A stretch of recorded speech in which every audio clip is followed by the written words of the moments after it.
আসসালামু আলাইকুম, সবাই কেমন আছেন? আশা করি ভালো আছেন। যারা মুরগির বাচ্চা ব্রুডিং করতে চান, ভিডিওটা তাদের জন্য। আজকের ভিডিওতে আপনাদের দেখাবো কিভাবে ব্রুডিং করতে হয় এবং কতদিন পর পর লিটার চেঞ্জ করতে হয় ইত্যাদি। মুরগির বাচ্চা লিটার পরিষ্কার করা সবথেকে গুরুত্বপূর্ণ। দেখতে পাচ্ছেন আমার লিটার নোংরা করে ফেলেছে। মুরগির বাচ্চা লিটার প্রতিদিন একবার চেঞ্জ করতে হবে। লিটার যত পরিষ্কার থাকবে, মুরগির বাচ্চার রোগ প্রতিরোধ ক্ষমতা তত বেশি থাকবে।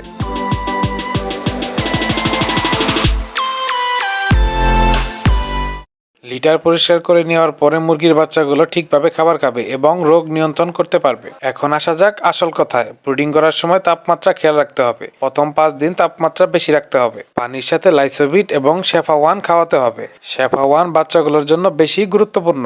মুরগির বাচ্চার ওজন বাড়াতে চাইলে 1 মাস পর্যন্ত ব্রয়লার স্টার্টার ফিড খাওয়াতে পারেন। ওজন বাড়াতে না চাইলে লেয়ার স্টার্টার ফিড খাওয়াতে পারেন। বাচ্চা ব্রুডিং করার জন্য কোনো পরামর্শ চাইলে কমেন্ট করুন, আমি রিপ্লাই দিয়ে সাহায্য করবো ইনশাল্লাহ। ভিডিওটি ভালো লাগলে লাইক, কমেন্ট, শেয়ার এবং সাবস্ক্রাইব করে জানিয়ে দিবেন। ধন্যবাদ।